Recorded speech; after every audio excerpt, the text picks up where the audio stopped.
connaît Mashiach pour aller se réveiller. Il sera avec nous déjà.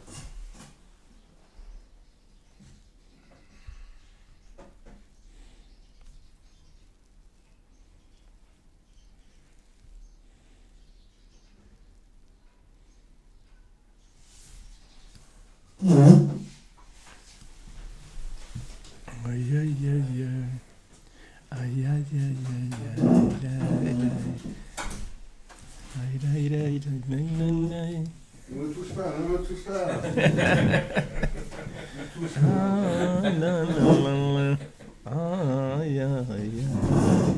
Alors comment ça va?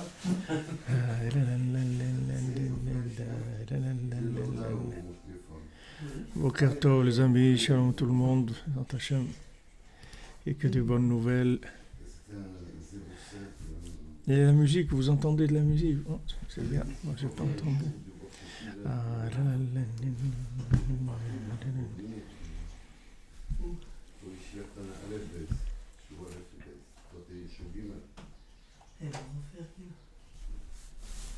Et bien avant le poisson d'avril, vous dites, eh bien, dans Hashem. Ah, dans 14 jours, c'est bien. Ouais.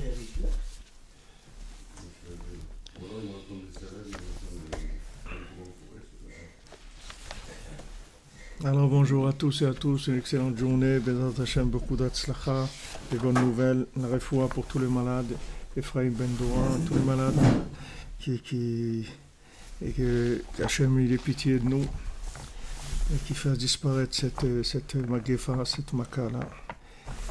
Même si c'est bien, nous on veut pas du bien comme ça, on veut du bien qui s'appelle du bien, pas du bien qui ressemble à du bien, et que c'est pas...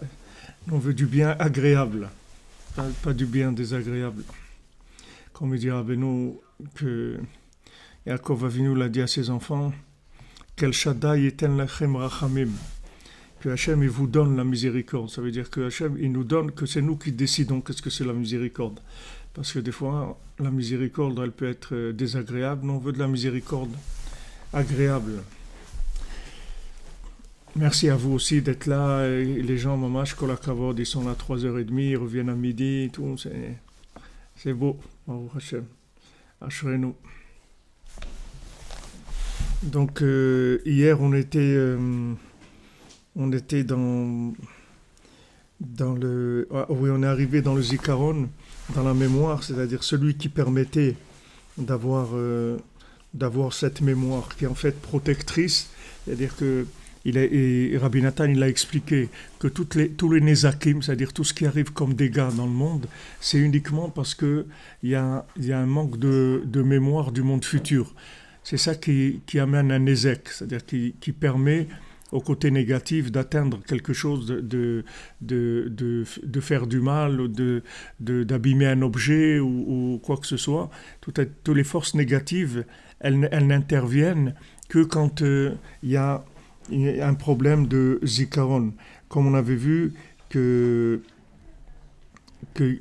Hachem dit dans tout endroit où tu vas te souvenir de moi, avo lecha ou berachticha, bechom makom, c'est-à-dire et shmi avo lecha berachticha. Dans tout endroit où tu te souviendras de mon nom, où tu mentionneras mon nom, je viendrai, je te bénirai. Donc, dès qu'il y a mémoire, c'est-à-dire d'Hachem et mémoire de l'autre monde, il y a automatiquement la bénédiction. Et il y a le contraire, c'est-à-dire que quand il y a oubli de l'autre monde, alors ça amène la malédiction, c'est-à-dire ça amène le contraire. Donc, on a dit ce monde-là qui s'appelle le monde horizontal, le monde de la matière, c'est un monde en fait qui bouge, qui est en mouvement. Et si maintenant il y a la mémoire d'Hachem, alors il y a la bénédiction. Et s'il n'y a pas la mémoire d'Hachem, alors il y a le contraire. Donc même dans la vision de la vérité, on voit que Hachem il a promis à Yaakov que Yosef il mettrait sa main sur ses yeux, et dans l'explication simple, ça veut dire que Yosef il serait là au moment de sa mort. Mais dans là où on est en train d'étudier, la main, on avait dit que c'est la main qui joue de l'instrument de musique, c'est-à-dire c'est la main qui fait le tri entre le bien et le mal. C'est ce qu'il avait Yosef par rapport aux autres. Alors comme on a étudié aussi cette nuit, c'est en rapport, c'est-à-dire l'étude de la nuit, elle est très en rapport avec ce qu'on étudie là dans la journée aussi. Et Rav Ben Nachman, il dit que il faut attirer le zikaron dans chaque situation, le zikaron de Sourmira vers Setov, c'est-à-dire de se sauver du mal et de faire le bien. Mais pour se sauver du mal et faire le bien, il faut savoir déjà qu'est-ce que c'est le bien, qu'est-ce que c'est le mal. Dans la situation, il faut arriver à repérer. Alors, qui est-ce qui donne cette possibilité de la prise de conscience, de savoir qu'est-ce qui est bien et qu'est-ce qui est mal? C'est Yosef, c'est le tzaddik qui donne cette conscience-là. Parce que c'est lui qui sait interpréter les rêves. C'est-à-dire que ce monde-là, si jamais il n'y a pas quelqu'un qui nous les interprète, alors on ne sait pas. Voilà, Rabbi Nachman il dit qu'il faut aller à Ouman en Rosh Hashanah. Maintenant, si quelqu'un il va d'après ce qu'il pense, alors qu'est-ce qu'il y a de bien d'aller en Ukraine, en Ukraine, et alors que là on est à Jérusalem, à côté du Kotel, il y a la Shrina, il y a tout. Qu'est-ce que quelqu'un il va là-bas? Alors lui il dit voilà, ce qu'il faut faire à Rosh Hashanah, c'est être là-bas. Donc s'il y a pas ce qu'on appelle birour du médamé, c'est-à-dire un tri dans l'imagination, c'est pas ce qu'il faut faire. Alors on a vu que en fait le tzaddik c'est lui qui donne les éléments d'interprétation par rapport au choix qu'il faut faire dans ce monde. Alors Rav Ben Nachman il nous a dit, comme il dit ici Rabbi Nathan que Shmirat כי זכור שמו זכור מבחינה אחת, כי השמירה היא על ידי הזיכרון כנ"ל, ועיקר שמירת הזיכרון על ידי בחינת יוסף הצדיק, בחינת יוסף ישיף ידו לעיניך כמובן שם. C'est-à-dire que comment on arrive à tirer la mémoire de la situation, c'est par rapport au tzaddik, c'est-à-dire l'attachement au tzaddik, c'est ça la mémoire. Parce qu'en fait, la mémoire elle-même, c'est lui. Lui, c'est la mémoire elle-même.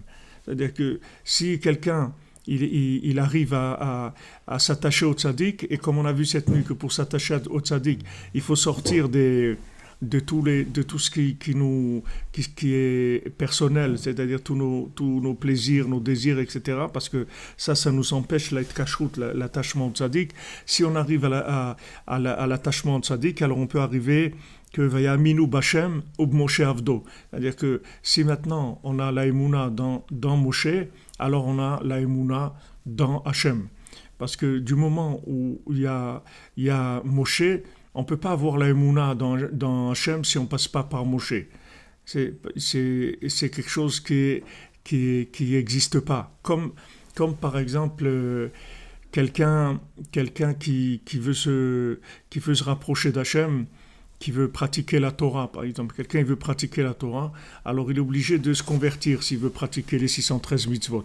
Alors qu'avant que le Ham Israël il accepte la Torah, n'importe qui pouvait faire les mitzvot.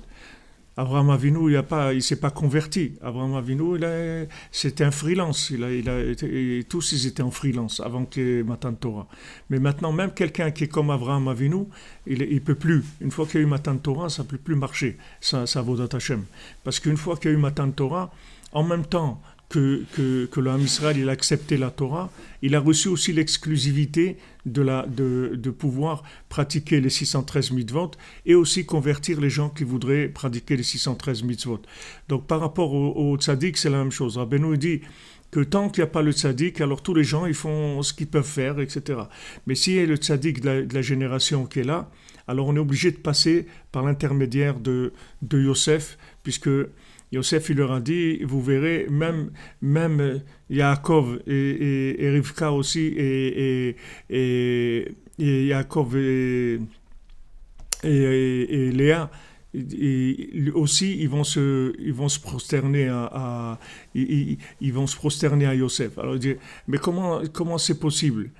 Comment c'est possible, quoi? Ton père et ta mère, ils vont se prosterner à toi? Et tes frères, tous des tzadikim et tout? Bon, ils n'ont pas accepté, il y a eu tout ce qu'il y a eu, etc. Mais en fin de compte, comme il a dit, c'est ça qui a été. C'est-à-dire qu'ils ont été affamés et ils ont été obligés de venir chez eux. Voilà, tout le blé, il est chez Yosef, comme vous dites. Tout le blé était chez Yosef. vous êtes prêtre, vous dites maintenant, mais Monsieur Boubet, c'est formidable, extraordinaire, vous êtes monté de niveau, c'est formidable. Et maintenant Yosef, c'est Hu HaMashbir, Hu HaMashbir lekol ha'aretz. C'est lui qui nourrit le monde entier. Qu'est-ce que ça veut dire que c'est lui qui nourrit? Qu'est-ce que ça veut dire nourrir? La nourriture, en fait, elle est là. Seulement, il faut savoir quoi prendre et quoi laisser. C'est tout. Maintenant, quand on mange une banane, tout le monde sait à peu près qu'est-ce qu'il faut manger, qu'est-ce qu'il faut jeter. Mais dans la vie, c'est pas comme ça. On veut dire que il y a des situations que personne ne peut se douter que c'est ça qu'il fallait faire ou c'est pas ça, ou c'est ça qu'il fallait pas faire. Parce que, comme Rabbi nous dit dans le Torah Aleph, dans l'écoute Moran, que le Yetzer Hara, il se déguise en mitzvot en plus. C'est-à-dire, il n'a pas le droit de faire ça normalement. Le Yetzer Hara, normalement, il doit vendre la marchandise et dire qu'est-ce que c'est. Il n'a pas le droit de faire mekartaout, c'est-à-dire il n'a pas le droit de vendre quelque chose pour autre chose, mais c'est ce qu'il fait, c'est-à-dire il amène les gens, soi-disant, dans quelque chose de bien, et après il se trouve dans quelque chose de pas bien. Voilà, les pays européens et tout, ils sont gentils, ils ouvrent les frontières, venez les amis, etc. Maintenant, ils se trouvent contaminés et tout, alors que si dès les premiers cas, ils avaient tout fermé, c'est sûr qu'il y aurait eu beaucoup moins. Mais les gens ils sont habitués comme ça à un certain laxisme, bon ça va, le monde est sympa, etc. Mais maintenant vous voyez, au début ils commencent avec le monde est sympa et tout, maintenant il y a les tanks dans la rue pour que les gens ils sortent plus de chez eux. Alors que s'ils avaient des mesures plus draconiennes au départ, il n'y aurait pas eu besoin de ça maintenant. Parce qu'ils auraient bloqué Mais c'est comme ça, c'est-à-dire que les gens ils ne se rendent pas compte, ils croient que non, ça va, c'est bon, ça va aller, etc. Et quand ils voient que ça ne va pas du tout, alors ils commencent à paniquer, ils commencent à faire ce qu'il faut faire. Donc lui, Yosef, il sait ce qui est bien et il sait ce qui est mal. Donc maintenant, on est obligé d'aller chez lui. Et lui, il a le birour Hamedamé, c'est-à-dire lui, il sait dans un rêve, c'est-à-dire dans une situation qui est à interpréter, puisque du moment où la situation n'est pas claire, ça veut dire que c'est un rêve, c'est comme un rêve, c'est la même chose. C'est-à-dire qu'est-ce qui est vrai dans le rêve, qu'est-ce qui n'est pas vrai. Comment on interprète le rêve, on ne sait pas. Alors le Yosef, il vient, il te reprend le rêve et te dit voilà comment c'est. Voilà, ça c'est ce qui va se passer, ça comme ça, etc. Donc ça, il le fait pour chacun d'entre nous. Alors, dans la racine, il transforme en fait la vérité de Yaakov, il la transforme en quelque chose de miséricordieux. C'est-à-dire, c'est ça le travail de Yosef. Bien que Yaakov, il est le Hémet, mais le Hémet, Rabbeinu dit, c'est Tzedek. Le Hémet, c'est quelque chose qui est la justice. Et maintenant, nous, on ne veut pas de la justice, nous, on veut la miséricorde. C'est-à-dire, on veut que la vérité, elle soit miséricordieuse. Donc c'est ce qui fait Yosef, c'est-à-dire qu'il prend la vérité, et en fait, qu'est-ce qui est la vérité miséricordieuse? C'est la vérité qui est adaptée aux capacités de l'individu. C'est ce qui s'appelle la vérité miséricordieuse. Maintenant, la vérité qui est tzedek, elle est, voilà, c'est la vérité, c'est tout. Il n'y a pas d'adaptation. Voilà, c'est ce qu'il faut faire. Ou t'arrives ou t'arrives pas. Mais la vérité qui est miséricordieuse, qui s'appelle mishpat, c'est-à-dire que c'est l'adoucissement de la vérité par rapport à la situation. Ça, c'est le tzaddik qui a ça. Donc Rabbeinu nous donne comme conseil dans cette Torah, le conseil principal pour arriver à ça, c'est le principe du pidyon, c'est-à-dire du rachat, c'est-à-dire de se lever à Chatzot, et Chatzot laïla akum leodot lach al mishpete tzidkecha, c'est-à-dire que Chatzot, quand je me lève à Chatzot, en fait je transforme le tzedek en mishpat, al mishpete tzidkecha, c'est-à-dire je transforme le tzedek en mishpat, que la vérité elle devienne miséricordieuse, c'est-à-dire qu'elle soit adaptée à quelqu'un. Comme un petit enfant, il va faire quelques pas en se tenant un petit peu, il va tomber, etc. Et c'est extraordinaire. Pourquoi? Parce que c'est un enfant, il ne sait pas marcher. Alors que pour quelqu'un d'autre, ça va être la course, il va faire une course de 100 mètres en 20 secondes ou des trucs qui sont beaucoup plus poussés. Mais alors le tzaddik, son travail, c'est qu'il adapte la vérité aux capacités de chacun et qu'elle soit acceptée par Hachem comme s'il a fait la chose de façon parfaite. Parce que la perfection, c'est la vérité qui est adaptée à chacun. C'est ça la perfection. Donc comme on a vu, que pour Purim, que Hachem, que le roi, il préfère Esther à toutes les autres femmes qu'il avait dans son palais. Et les Breslevers, ils ont dit qu'est-ce que ça veut dire que le roi il préfère Esther à toutes les autres femmes qu'il avait dans son palais? C'est-à-dire que Hachem, il préfère la tfila de Astara, c'est-à-dire la Hitbodedut, plus que toutes les prières qui sont les prières conventionnelles, c'est-à-dire les Shachrit, Mincha, Arvit, Moussaf, toutes les prières qui peuvent exister, même les Teilim, même les côtés de filan, tout. Hachem, il préfère la prière qui est la prière écrite et faite ou interprétée par chacun. C'est-à-dire, c'est ce que Hachem, il préfère. Mais pour arriver à ça, il faut que Yosef il donne la clé de la confiance en soi pour permettre de commencer à dialoguer avec Hachem. Et pour avoir confiance en soi, il faut pouvoir prendre conscience qu'on a une valeur et que malgré qu'on a dans le côté de la justice, qu'on a des défauts, ces défauts, ils ne sont pas du tout, ils ne disqualifient pas du tout.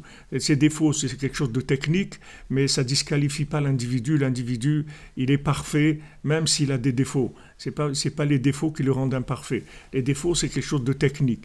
Mais l'individu, son âme fonctionne 100%, et Hachem, il l'aime, qu'il fasse des bêtises ou qu'il n'en fasse pas. Hachem, il l'aime autant, ça ne change rien du tout.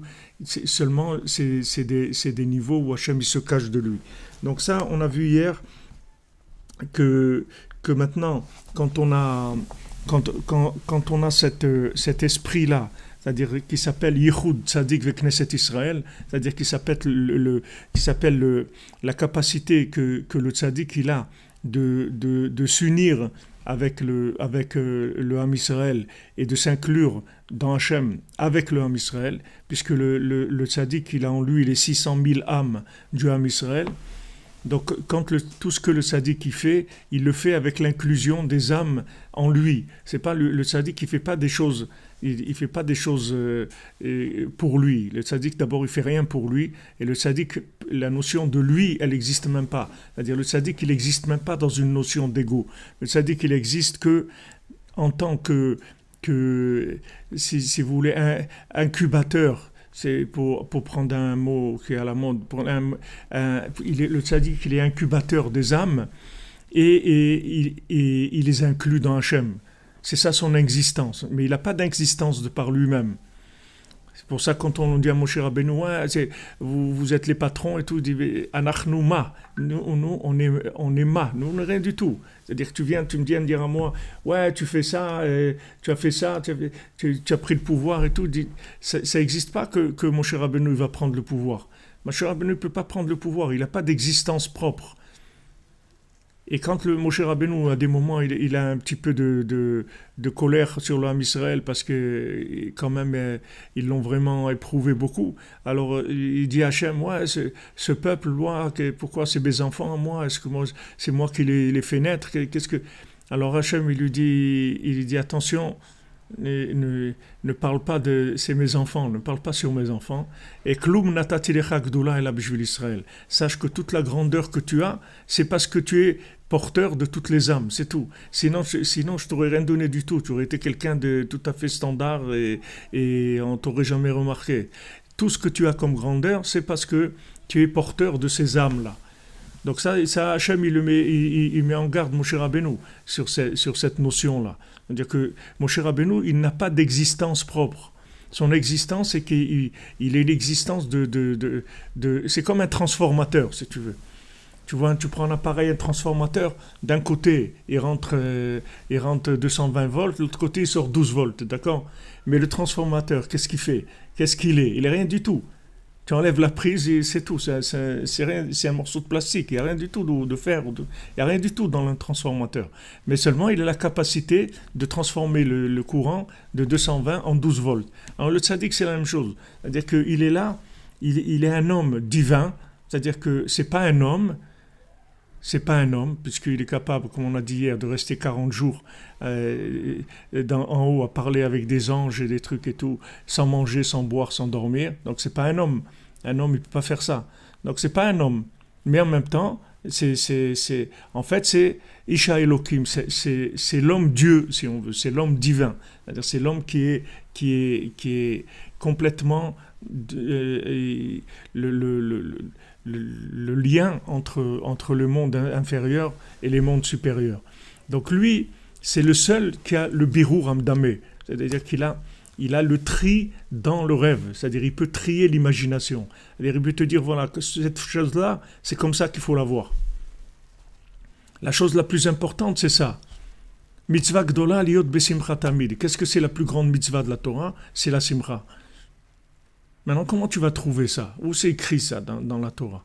Tu vas pas, c'est la même chose que les tefilines, tu sais pas où les mettre, tu sais pas s'il faut les mettre devant, entre les yeux, tu sais pas, la Torah elle te dit pas, il faut que les Chamim ils te disent qu'est-ce que c'est de tefilines, comment on fait des tefilines, etc. Le tzaddik il te dit, regarde, la plus grande mitzvah qu'il y a dans la Torah, c'est la simcha. Non seulement ça, mais toute la Torah, elle t'a été donnée que pour que tu arrives à être Bessimcha. C'est tout. Parce que si tu es Bessimcha, tu t'inclus dans l'infini. Tant que tu n'es pas de Bessimcha, tu restes limité à tes capacités à toi. Mais si tu as de la joie, automatiquement tu as la possibilité de t'inclure dans Hachem. Et la Simcha, c'est le but de tout, puisque tout, même dans le monde futur, toute la capacité que les tzadikim ils ont dans le monde futur d'être dans le paradis et d'avoir une vision d'Hachem comme ils l'ont chacun, c'est uniquement par la simcha, c'est tout. C'est ça qui leur permet d'avoir la vision d'Hachem dans le monde futur. Donc celui qui est dans Bessimcha dans ce monde, alors il s'inclut dans le tzaddik et il s'inclut dans Hachem. Et le but de tout, c'est d'être Bessimcha. Comment tu vas trouver ça? Tu peux trouver au contraire, tu peux dire non, il faut être sérieux, il faut être austère, et il faut être quand même. Attends, on peut pas servir, il faut servir Hachem dans l'austérité, c'est pas ça. Le servir Hachem, c'est rien que dans la simcha, c'est tout. S'il n'y a pas de simcha, il n'y a pas d'avodat Hachem, il n'y a rien du tout, il n'y a rien. Mamash, rien, ça vaut rien du tout. Le service d'Hachem sans joie, ça vaut rien du tout. Non seulement ça, mais ça amène des malédictions. Comme le Harizal il dit, tout ce qui arrive de mal, c'est parce que tu n'as pas servi Hachem besimcha. Asher lo avata et Hachem lekecha besimcha ou betov levav, c'est-à-dire de tout, tu n'as pas de simcha. Alors ça amène la malédiction, c'est-à-dire que le manque de joie, il crée un rétrécissement, il crée une sclérose du monde matériel. Et la joie, elle amène la bénédiction. La tristesse amène la malédiction, la joie elle amène la bénédiction. Maintenant, comment tu vas savoir ça? S'il n'y a pas un maître qui te dit ça. Et ce maître-là, il te dit, regarde, moi ce que je te dis, c'est pas de l'analytique du monde horizontal. Ce que je te dis, ça vient du lien entre le monde horizontal et vertical. Quand Rabbeinu, par exemple, il faisait un pidyon à quelqu'un, il dit, quelqu'un lui amenait de la tzedaka parce qu'il avait quelqu'un, par exemple, de malade chez lui. Alors il amenait une somme pour que Rabbeinu lui fasse un pidyon, c'est-à-dire un rachat, pour que la personne elle ait la refoua, qu'elle guérisse. Alors Rabbeinu il prenait l'argent dans la main, et il lui disait amène une autre pièce, et ils échangent cette pièce, parce qu'avant les pièces, la valeur elle allait selon le poids de la pièce, pas l'effigie de la pièce. Et des fois la personne elle amenait des pièces, il y en avait une qui pesait pas le poids qu'elle devait peser, alors Rabbeinu lui dit va la changer la pièce. Et il sous-pesait, et il disait voilà maintenant c'est bon, il faisait le pidyon et tout. Mais Rabbeinu il lui expliquait que en même temps que Rabbeinu il sous-pesait l'argent ici, en même temps il était devant les tribunaux en haut en train de faire la transaction avec les tribunaux en haut pour sauver la personne. C'est-à-dire qu'il ne travaille pas en bas. Il ne travaille pas en bas. Alors que la plupart des gens, ils travaillent dans l'interactif horizontal. Lui, il ne travaille pas du tout dans l'horizontal. Tout ce qui est horizontal, il travaille avec du vertical. Il ne travaille pas dans l'horizontal. Donc, quand le tzaddik fait quelque chose, c'est avec tout est branché. Il n'y a rien qui est une action d'analytique de l'horizontal. Alors que la plupart des gens, ils ont de l'analyse de l'horizontale. C'est pour ça que Rabbeinu dit dans cette Torah que le koach hamedamé, l'imagination négative, elle cherche, elle attaque les gens qui enseignent la halakha, c'est-à-dire qui sont les décisionnaires de la halakha. C'est là-bas qu'elle se met. Pourquoi? Parce que celui qui est comment on trouve la halakha? La halakha, c'est un principe de comparatif. C'est-à-dire comment on trouve les règles, c'est par de la comparaison. Parce que, par exemple, si ce qu'il y a aujourd'hui, comment quelqu'un y fait quand il est confiné chez lui, est-ce qu'il a le droit? Voilà, on a vu que quelqu'un qui est confiné chez lui à Purim, alors il a le droit de suivre la Megillah par Internet et il est acquitté. Il suit la Megillah par Internet, il est acquitté. Mais pour dire quelque chose comme ça, il faut être branché. C'est-à-dire, tu ne peux pas dire quelque chose comme ça. Et si tu t'es trompé, alors, pour la halakha, c'est-à-dire ce qui donne le comportement juste à avoir, c'est que quelqu'un qui a le tri dans l'imagination. Sinon, il peut te raconter n'importe quoi. Il peut te dire, voilà, il faut faire comme ça. Et c'est trompé. C'est pas comme ça. Combien de gens, ils ont décidé des halakhot et après, ils ont dit, je suis désolé, je me suis trompé quand j'ai dit ça. Mais quelqu'un, il se trompe dans l'halakha, il peut entraîner des choses terribles. Donc, l'imaginaire, il vient attaquer les gens qui sont décisionnaires dans le comportement à avoir. C'est là où il aime être, parce qu'il aime tromper les gens qui sont dans le décisionnaire. Mais le tzaddik, il ne peut pas le tromper. C'est pour ça que Rabbi Nachman, il a dit je voulais écrire un Shulchan Aruch dans lequel il n'y aurait aucune machloket. Un Shulchan Aruch clair, où il n'y a aucune personne qui dirait ah, mais il y en a qui pensent comme ça, mais celui que, comme c'est écrit souvent, à Mahmir tavo alav bracha, et à Mahmir lo ifsid, celui qui est plus pointilleux, il aura la bénédiction, et c'est mieux que Rabbeinu, il voulait écrire un Shulchan Aruch, il n'aurait pas besoin de ça. Il te dit, voilà, ce qu'il faut faire, c'est ça. Comme Moshe Rabbeinu dit, Zeh davar, voilà la chose, c'est ça. C'est pas Ko Amar Hashem, Zeh davar. Voilà la chose, c'est ça, exactement. Rabbeinu, il voulait écrire un Shulchan Aruch où il aurait donné toutes les halachot, mais claires, sans aucune discussion.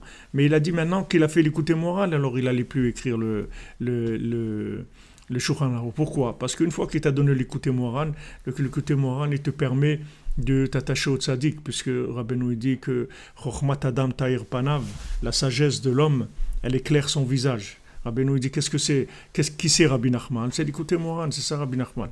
Étudier l'écouté Moran, c'est pour Emasio. Alors il lui a dit qu'est-ce que ça veut dire connaître Rabbi Nachman? Qui est-ce qui a connu Rabbi Nachman? Yossele Paronik, celui qui faisait traverser Rabbi Nachman, il l'a amené d'un côté de la rive à l'autre.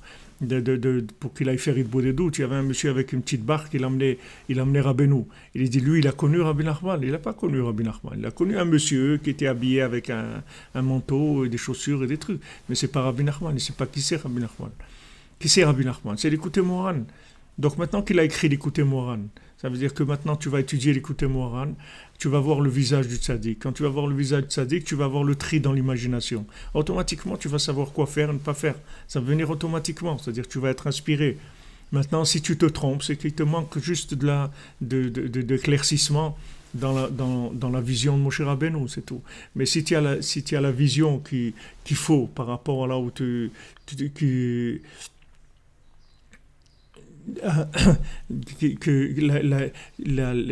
si tu as l'attachement au tzaddik, tu as la vision claire des choses, tu prends la bonne décision à chaque fois. Donc ça, c'est là où on était hier. Et donc après toutes les transactions que tu fais dans ce monde, tu fais les bonnes transactions, les bons échanges. Parce que nous comment on fait tous ces tris-là? On les fait par le fait qu'on a des activités. On travaille, on mange, on s'habille, on se déplace, tout ça. Tout, c'est des tris. Toutes ces choses-là, c'est des tris. C'est pour ça que toute l'union de Shabbat, on voit que la Gemara Shabbat, elle commence par ça, c'est-à-dire il y a un qui est dedans, un qui est dehors, et il fait passer quelque chose de dedans à dehors. C'est parce que tout le union des 39 travaux, c'est ça. Les 39 travaux, c'est des déplacements d'éléments qui se trouvaient dehors, on les fait rentrer. et des choses qui étaient dedans, on les fait sortir. Toutes les raisons de tout ce qu'on fait comme travail dans le monde, c'est pour récupérer des éléments spirituels, soit les faire rentrer chez nous, soit les faire sortir de chez nous pour que ça aille ailleurs et ça continue à faire son travail. Donc les Sfarim, dans le secret de la Torah, ils expliquent ça que, en fait, la Gemara Shabbat, elle commence avec ça, parce que tous les travaux, les 39 travaux, c'est ça. C'est tous après, c'est juste des applications de ça. Mais tout le principe du travail, c'est ça. On fait rentrer des choses et on fait sortir des choses. On fait sortir des choses de l'intérieur à l'extérieur et on fait rentrer des choses de l'extérieur à l'intérieur. C'est-à-dire tout ce que je fais dans ma vie, c'est rentrer des choses en moi, c'est-à-dire enrichir mon âme avec des éléments que je récupère et je transmets des choses que j'ai fini avec ces choses-là, elles ne me concernent plus, alors je transmets à quelqu'un d'autre. C'est-à-dire que cet échange-là, c'est toute la vie de l'individu. Donc Rabbeinu dit ici que tout chez nous, ça se fait par Masa Matan, c'est-à-dire par les échanges qu'on fait. Tout ce principe-là de tri, et de tri dans l'imagination, de tri, de récupérer les éléments de mémoire de l'autre monde, ça se passe par les échanges. Chaque fois que je fais un échange, en fait, si je fais l'échange comme il faut, alors j'ai acquis plus de mémoire de l'autre monde. Alors il dit ici que et chacun il doit avoir la émouna, il doit avoir la foi que quand il fait des échanges, il y a des éléments de saints harbés qui sont nombreux. Toutes les choses qu'il est nocé ou noten baem, c'est-à-dire toutes les choses qui fait des échanges. C'est à tous les niveaux, c'est pas uniquement que c'est un commerçant qui vend des chaussures ou des trucs comme ça. C'est tout ce qui s'appelle, tout ce qui se fait dans ce monde, c'est des échanges. La nourriture, le sommeil, l'habillement, le déplacement, tout c'est des échanges. C'est des échanges. Du moment où je me déplace, ça y est, c'est un échange. Du moment où j'agis, tout c'est des échanges. Même dans la pensée, tout ce qu'on fait, on échange, c'est-à-dire on fait des passages. Et il dit, dans tout échange, il y a beaucoup d'éléments de sainteté qui se trouvent dans ces choses-là. C'est-à-dire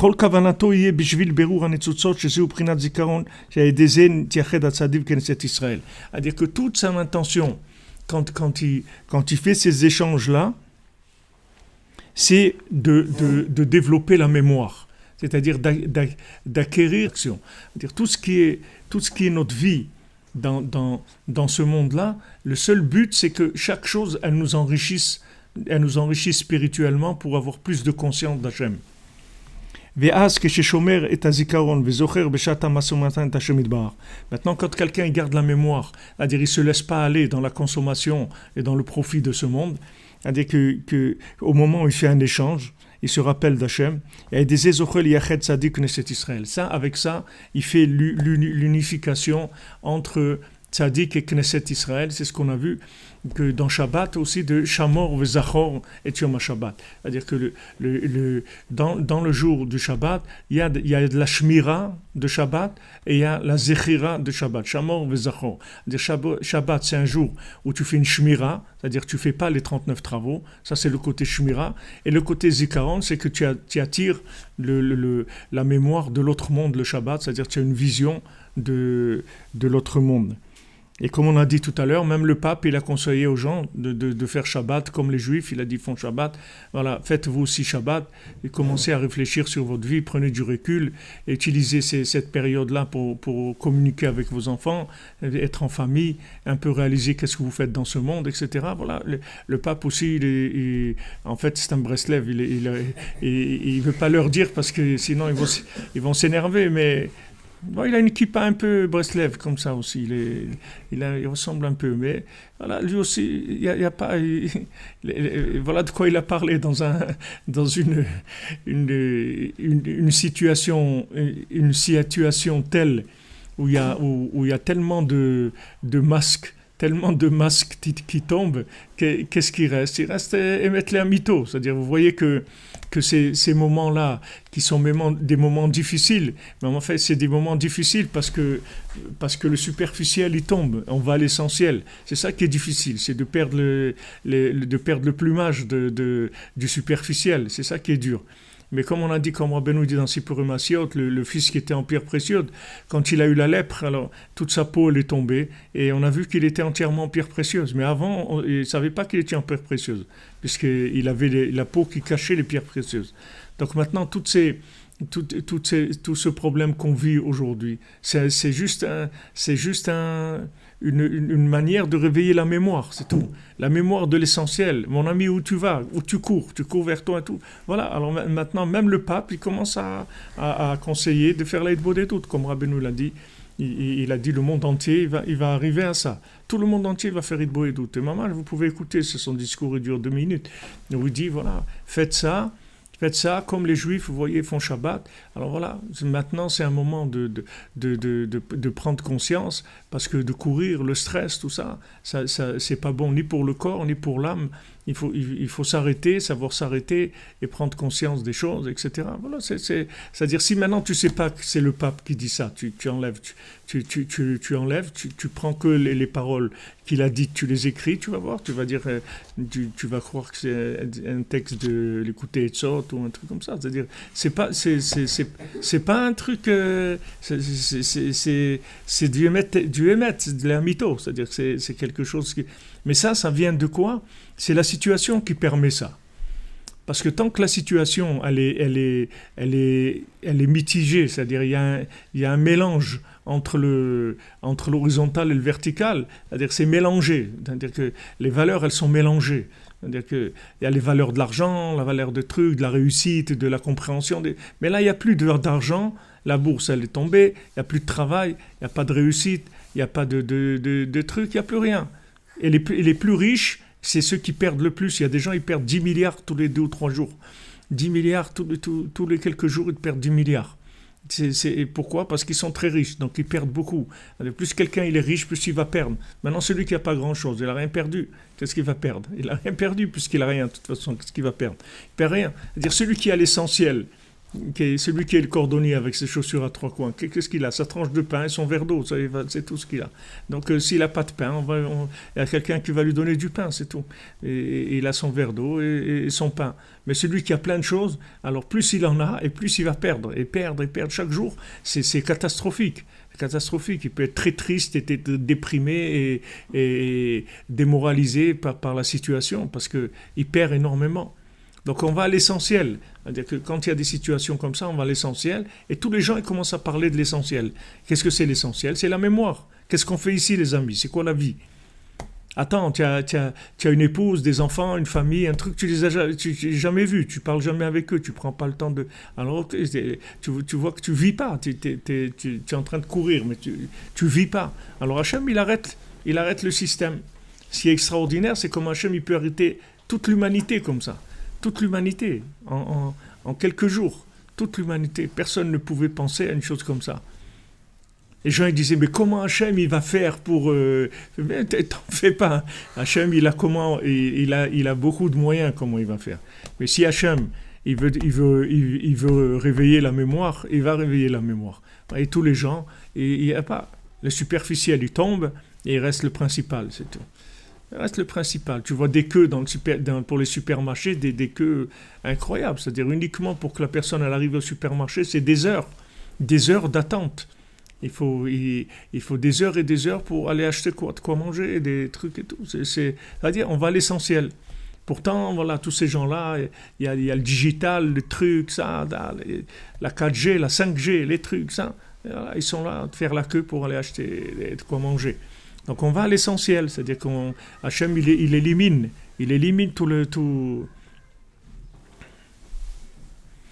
tout ce qui est superficiel.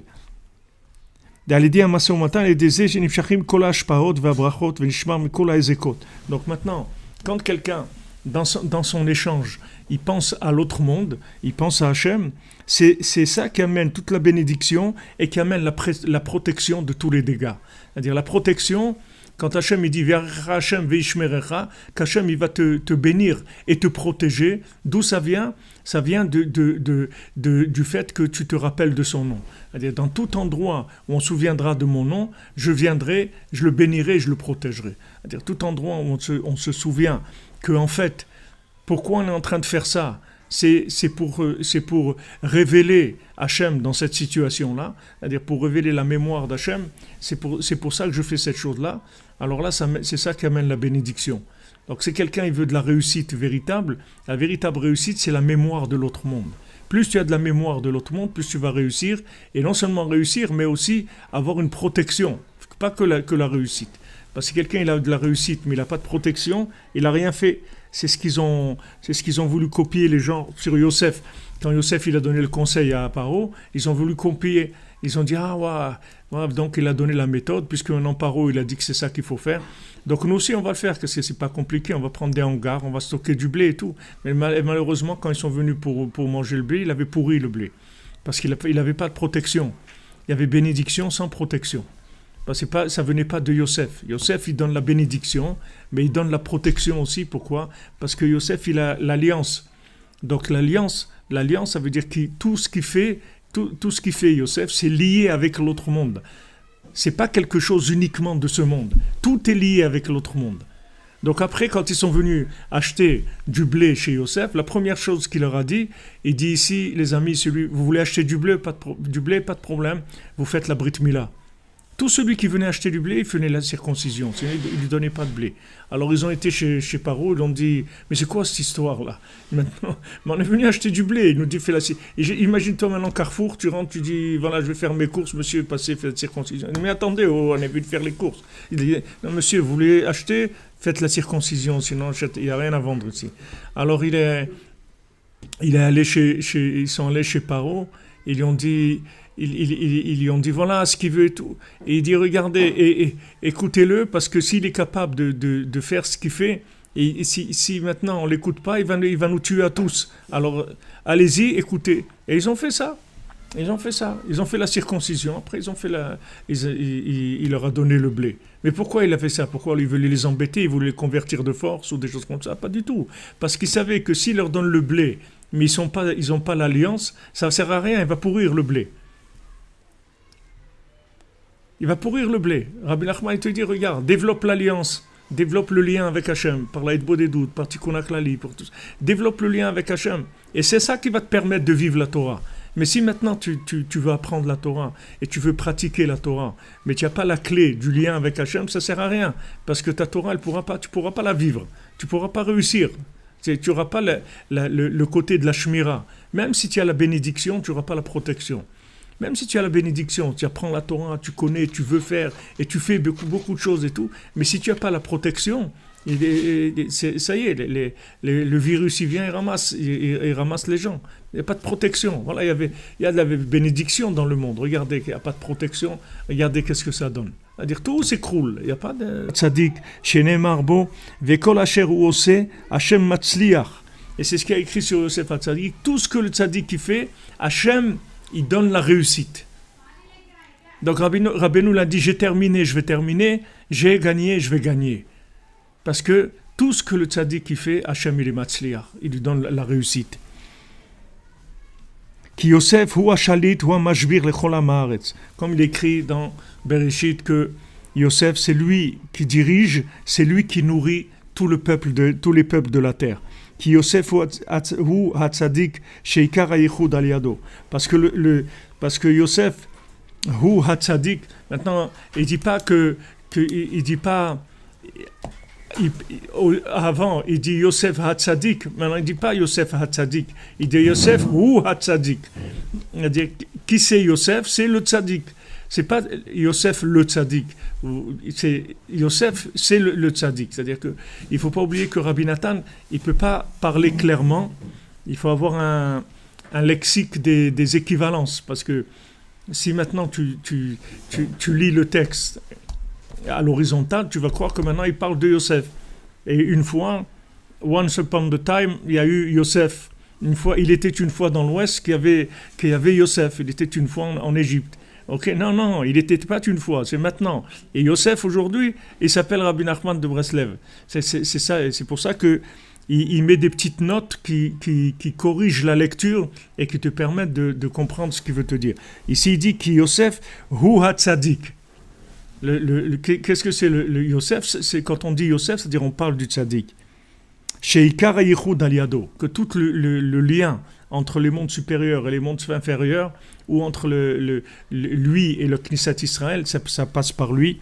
Kihu Prinat Shmirat Azikaron, parce que lui représente il est le gardien de la mémoire, si on veut. Shehu Mamshich Al Yedeze Kol Hashpaot Ve'Abracha Ve'Ashmira. Et grâce à ça, au fait que maintenant, il est le dépositaire de la mémoire. C'est-à-dire que le tzaddik, il n'y a pas une seconde où il oublie l'autre monde. C'est-à-dire il n'y a pas une pensée ou une parole ou une action qui fait sans que cette parole-là ou cette action ou cette pensée soit attachée à l'autre monde. Grâce à ça, il amène dans le monde toutes les bénédictions et toute la shmira, c'est-à-dire toute la garde, toute la protection.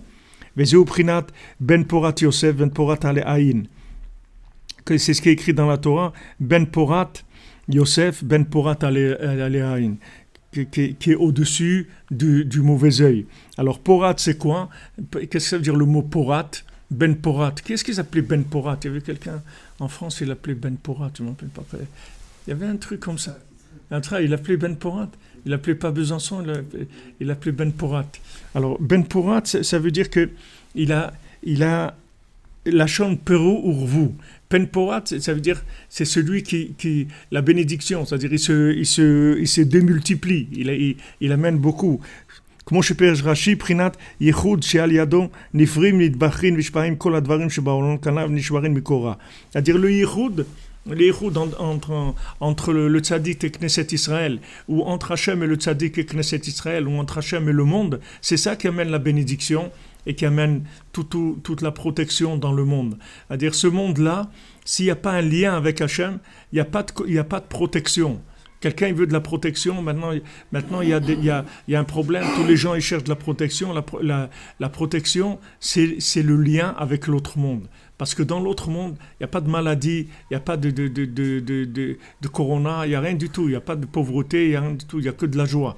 Donc maintenant, la seule façon d'être protégé, c'est de trouver une connexion avec l'autre monde. Donc Yosef, il représente celui qui est connecté à l'autre monde. C'est-à-dire c'est la connexion même, c'est lui l'antenne de connexion entre l'autre monde et celui-là. Donc celui qui a cette connexion-là, il est protégé. La protection, elle vient de là. Je me souviens, il y avait une dame qui était venue une fois me voir ici il y a quelques années. Elle m'avait dit qu'ils avaient passé l'occupation à Paris, à l'époque où il y avait les nazis qui étaient à Paris. Et elle m'avait dit qu'eux, ils ont passé toute l'occupation, ils n'ont jamais eu un problème son père, il a prié Béminian tous les jours, il a été au mikvé tous les jours, jamais il a été arrêté, ni lui, ni ses enfants, jamais. Ils n'ont jamais eu un problème avec le contextuel. Parce que le contextuel, quand le contextuel, l'horizontal, il est ébranlé comme ça, il est ébranlé par rapport aux gens qui sont dans le superficiel. Mais les gens qui vivent dans l'essentiel, ils ne sont pas ébranlés, parce qu'ils n'ont rien à voir avec ça. Ce mouvement-là, il n'est pas pour eux. Il vient pour nettoyer le superficiel. Donc, il y a pas ils ne sont pas touchés par ça. Donc, ceux qui sont attachés à Yosef, ceux qui cherchent Yosef, ils n'ont pas ce problème-là. Parce que du moment où tu es attaché à Yosef, alors il te donne la mémoire de l'autre monde. Comme Rabbeinu il a dit même si tu fais des avérantes, elles seront sans pieds et sans mains. C'est-à-dire, je t'ai enlevé le plaisir de faire des bêtises. Tu n'auras plus de plaisir, donc tu vas t'arrêter, puisque ça ne va plus te donner de plaisir. Rabbeinu, il enlève toute la notion de plaisir de ce monde. C'est-à-dire tout ce qui est du plaisir qu'à l'horizontale, Rabbeinu, il t'enlève ça. Le tzaddik, il t'enlève ce lien-là. Et après, ça te laisse que de l'amertume. C'est-à-dire quand quelqu'un il tombe dans le plaisir de ce monde, il sort avec de l'amertume. Il sort amer. Il sort pas du tout avec... il dit pas « ouais, j'ai kiffé » ou pas du tout. Il est amer. Il s'est fait avoir, c'est tout. À chaque fois même s'il n'arrive pas à résister, mais en tout cas, il a absolument aucun plaisir de ça. Ça vient de quoi? C'est que le tzaddik, il donne la mémoire de l'autre monde. Que même la personne, là où elle a toujours une partie de mémoire. Et cette partie de mémoire, elle gâche le plaisir de l'horizontal. C'est-à-dire, on enlève l'illusion du plaisir de l'horizontal. Comme on a vu cette nuit que tous les plaisirs de l'horizontal, c'est les déchets des déchets de ce qui s'appelle un plaisir. C'est la partie la plus basse qui puisse exister de ce qui s'appelle un plaisir. Alors il dit Nimtsa sheikar shmirat ha'chafetzim shel kol echad ou kefi shmirat hazikaron shel bchinat Yosef, bchinat ben porat Yosef. Donc on voit que toute la protection de tous les objets de chacun, c'est selon combien il garde la mémoire, que la mémoire c'est Yosef, c'est lui la mémoire. La mémoire, comme ils disent, aujourd'hui la mémoire elle a un nom, elle s'appelle Rabbi Nachman de Breslev, elle a un nom. Avant elle s'appelait Baal Shem Tov, avant elle s'appelait le Harizal, avant elle s'appelait Rabbi Shimon Bar Yochai, avant elle s'appelait Moshe Rabbeinu. Et aujourd'hui elle s'appelle Rabbi Nachman de Breslev, c'est le nom de la mémoire d'aujourd'hui. C'est ce nom-là, c'est-à-dire c'est, comme il dit ici, que Shmirat HaZikaron, Shehu Prinat Yosef, la mémoire c'est Yosef. Prinat Ben Porat Yosef, donc Ben Porat Yosef, c'est-à-dire que Yosef, il a le principe de l'alliance, c'est-à-dire qu'il a le principe quand on dit le principe de l'alliance, ça veut dire le principe de la vie, le principe d'enfanter, c'est-à-dire de vivre des choses qui vont se démultiplier, pas de vivre des choses stériles, comme dans le conte du fils du roi et le fils de la servante. À un moment, quand il a passé toutes les épreuves qu'il a passées, alors il est arrivé chez l'homme de la forêt, il lui a donné la petite boîte qui chante sur les animaux là. Tu la mets sur les animaux, ça se met à chanter. Ça veut dire que ça, il est arrivé à la réussite dans l'horizontale, c'est-à-dire il a réussi dans ce monde-là, c'est-à-dire que l'animal, le côté animal, il s'est mis à chanter, c'est-à-dire qu'il a élevé le côté animal, il est passé déjà à un niveau plus élevé. Mais après, il rencontre ce chevalier-là qui lui dit, voilà, si tu veux, tu me donnes cette petite boîte-là, et moi je vais te donner un secret, comment on déduit une chose d'une autre. Alors lui, il réfléchit et tout, il lui dit d'accord. Et l'autre, il lui donne le principe de déduire une chose d'une autre. Maintenant, déduire une chose d'une autre, c'est ça l'alliance. C'est-à-dire, c'est le résultat de l'alliance. Déduire une chose d'une autre, ça veut dire que tu ne vois pas la chose comme elle est extérieurement. Cette chose-là, c'est une indication pour autre chose. C'est-à-dire que c'est le principe de la bina, c'est le principe de la vie. C'est-à-dire que tu fais naître quelque chose de ça. Tu ne vois pas la chose à plat. Tu vois que cette chose-là, elle peut enfanter, elle peut donner d'autres choses. Donc ça, c'est le principe de l'alliance, c'est le principe de la vie. Le principe de la vie, c'est qu'une situation, elle est là pour enfanter autre chose. Elle n'est pas pour être vécue comme elle est vécue. Elle va enfanter des choses. C'est-à-dire que maintenant, si maintenant tu as un gâteau devant toi et tu le manges, alors il est arrivé à son terminus. Mais si ce gâteau, tu l'offres à quelqu'un, il va faire des petits. C'est-à-dire il va donner des enfants. C'est-à-dire il va produire des choses. Chaque chose de ce monde-là, elle peut soit se terminer là, c'est-à-dire être à plat, c'est-à-dire elle ne donne rien du tout, soit elle peut enfanter. Dans tout le principe de Ben Porat Yosef, c'est-à-dire quel est le principe de Yosef? C'est qu'il te donne de la démultiplication dans ce que tu fais. Tu fais rien qui stagne. Il n'y a rien que tu vas faire qui est à l'arrêt. Tout ce que tu vas faire, tu vas voir que ça va amener d'autres choses. Tu vas faire une chose, de cette chose-là, il y a d'autres choses qui vont se greffer, qui vont venir, c'est-à-dire ça enfante. C'est le principe de Yosef de Ben Porat, Aléhaïn. Dire pourquoi Aléhaïn? Parce qu'on avait vu que le mauvais œil, c'est le principe de la sclérose. C'est-à-dire le mauvais œil, c'est de figer la chose dans la consommation. De dire, voilà, je vais profiter, je vais avoir beaucoup d'argent pour acheter beaucoup de choses, pour kiffer dans ce monde. Ça, c'est de la sclérose. C'est-à-dire ça, c'est utiliser ce monde-là comme quelque chose qui est mort, pas quelque chose de vivant. Mais quand maintenant tu sais que cet argent, il va pouvoir te permettre de faire d'autres choses, alors que l'argent, il devient vivant et il peut faire des choses extraordinaires. Mais l'argent, c'est quelque chose de tellement puissant que ça peut enfanter des choses merveilleuses, mais ça peut aussi être la plus grande, la chose la plus stagnante qui existe dans le monde. C'est-à-dire, il n'y a pas une chose qui rend l'individu sclérosé que l'argent. L'argent, c'est quelque chose qui peut bloquer complètement la personne. Et d'un autre côté, qui peut donner beaucoup. Donc Rabbeinu dit, quand tu vas travailler, les kavanot de Masé Matan, Rabbeinu dit, quand tu vas travailler, il faut que tu dises, voilà, la seule raison pourquoi je vais travailler, c'est pour donner la tzedaka, c'est tout. Parce que l'argent, c'est quelque chose qui est tellement dangereux au point de vue, le contraire de Pérou Urvu, c'est-à-dire le contraire de la démultiplication. C'est-à-dire c'est quelque chose qui est tellement sécurisant et qui bloque l'individu qu'on est obligé d'aller à l'extrême. Et quand on va travailler, dire voilà, moi, en fait, quand je vais travailler, mon intention, c'est de donner un tzedaka. Alors, une fois que tu dis ça, tu te sépares complètement du danger de la sclérose de l'argent. Donc, le principe de Yosef, c'est ça, c'est Ben Porat Aleaïn, c'est-à-dire qu'il développe, tout ce qu'il fait, c'est quelque chose qui donne autre chose. Même pour tout le Inyan de Rabbeinu. Rabbeinu, il a dit, tous les sadikim, ils ont fait des choses. Ils sont partis et c'est tout, ça s'est arrêté. Leur Inyan, il s'est arrêté. Il dit, moi, je vais faire quelque chose qui ne s'arrête pas. C'est-à-dire que ça ne va pas s'arrêter. Les élèves, ils vont faire des élèves, et les élèves, ils vont faire des élèves. Parce que c'est Ben Porat Aleaïn, c'est Yosef, c'est Ben Porat, c'est-à-dire celui qui démultiplie. Et on voit que depuis Rabbeinu, il y a une démultiplication. On voit le plus grand Rosh Hashanah de Rabbeinu, il y avait 700 personnes.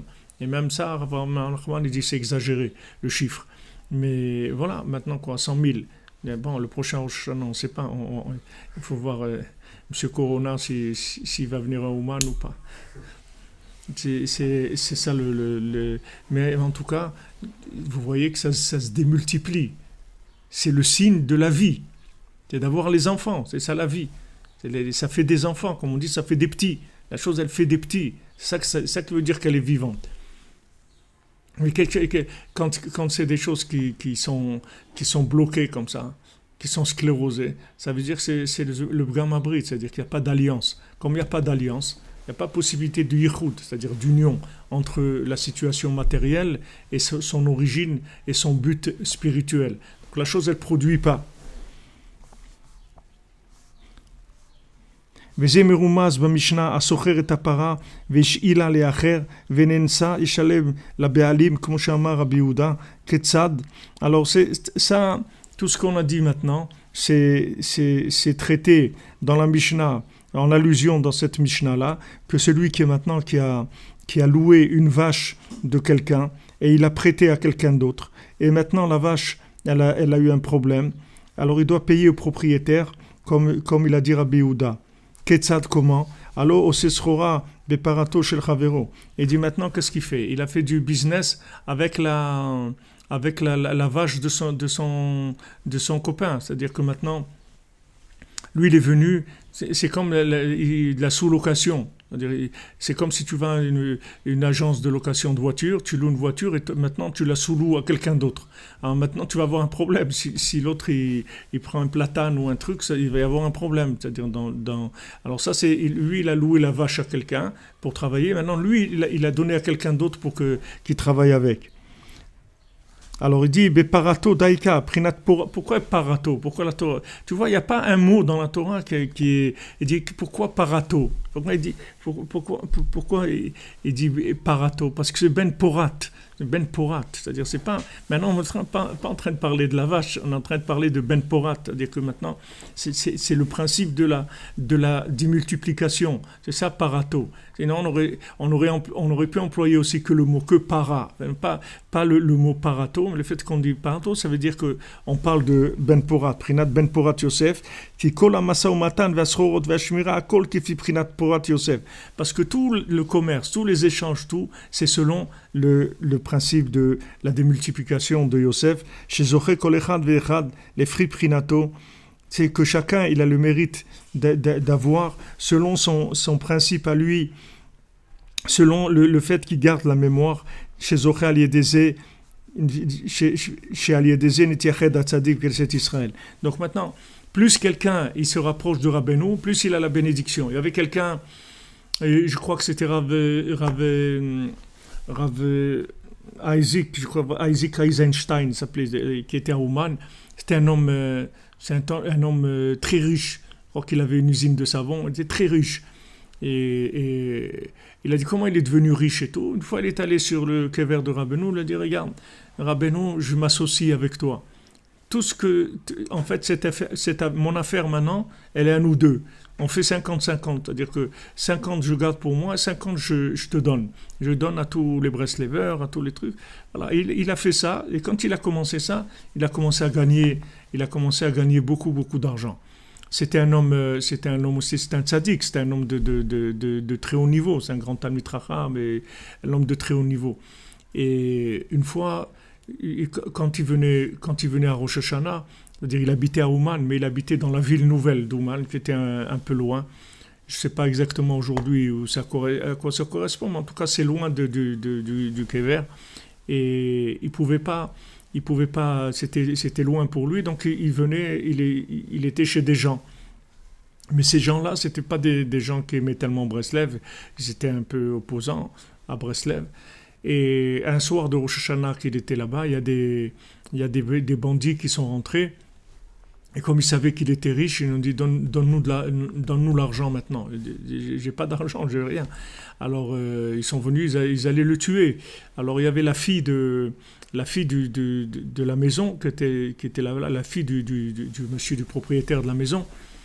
Elle a dit attendez, et je vais vous donner de l'argent. Elle avait sa dot qui était dans un endroit. Elle a pris toute sa dot, elle leur a donné aux brigands pour qu'ils le laissent tranquille.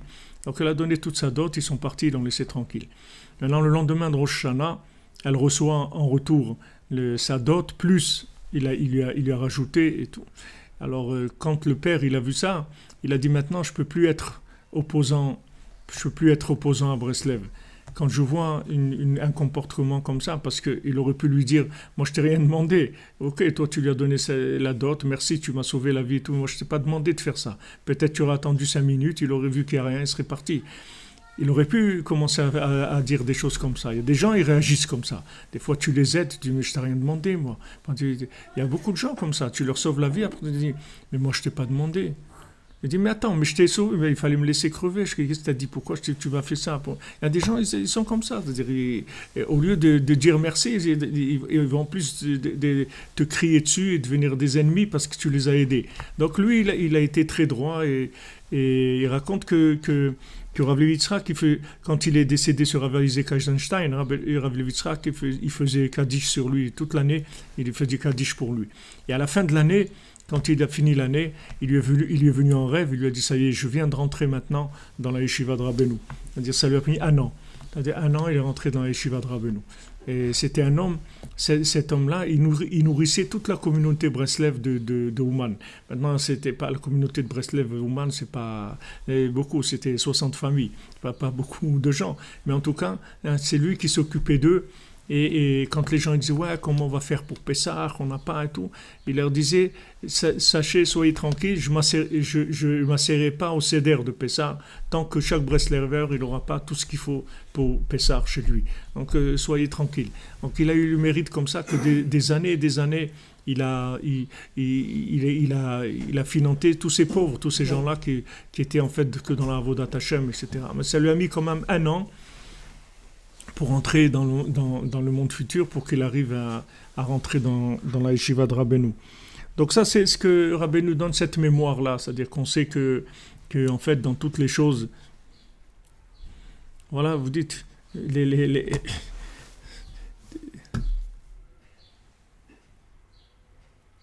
qu'est-ce que c'est? Geld is was is gefällt. Ça veut dire Geld is was is gefällt. Qu'est-ce qui a manqué? Hein? Qu'est-ce qui a manqué? Ou qu'est-ce qui est tombé? Ah. Geld ist was ist gefällt, c'est-à-dire c'est ce qui a manqué, c'est-à-dire c'est ce qui manque le plus. C'est ce qui a manqué, c'est ce qui a créé le manque. Il faut inviter le pape, ouais, c'est une bonne idée, Pascal Benaïm. Ben, on va lui dire, il faut envoyer un message, dites-lui que breslev.fr, et s'il peut venir en live, pas de problème. Pas de problème, Bézant Hachem. On est d'accord. Donc, ok, alors on va arrêter là. Et voilà, on est toujours dans cette mémoire-là. C'est cette mémoire extraordinaire qui va amener la guérison. Regardez, la mémoire, c'est c'est ça la guérison. C'est la protection, c'est la guérison, c'est la bénédiction, c'est tout, c'est la mémoire. Donc c'est ça qu'il faut chercher. Il a enrhumé le pape, il a le truc là, oh là là. Merci les amis, merci d'être là, Ashrenu. Alors on se retrouve l'Inéder demain matin 3h30 pour le cours sur Corvéor. Et bon, on fait pour la refoua de notre ami Ephraim Ben Dora, aussi Yitzhak Glassman Ben Fega, aussi qui ont des problèmes des problèmes avec ce virus. Pour Marie-Claire, Bat Marie-Claire aussi. Et Thibaut Ben Bibian. Mesod Ben.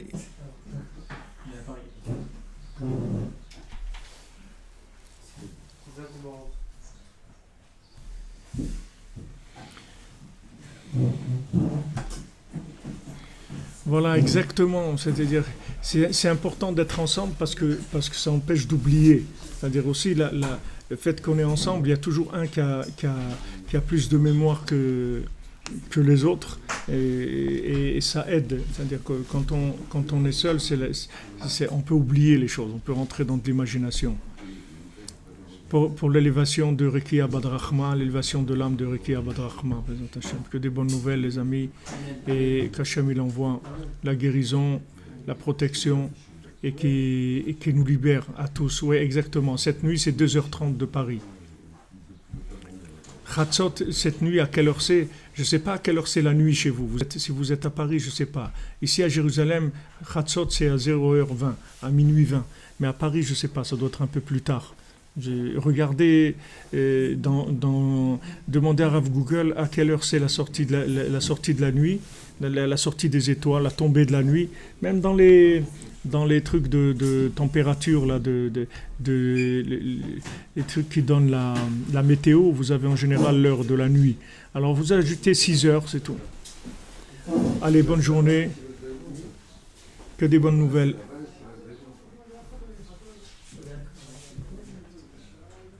Bonne journée, Rav. Be'atzlacha. Il n'y a pas de biscuits. Merci Mordechai Barnoy qui a étudié à l'université de Tel Aviv. C'est magnifique. Quelle grandeur. C'est beau. C'est beau.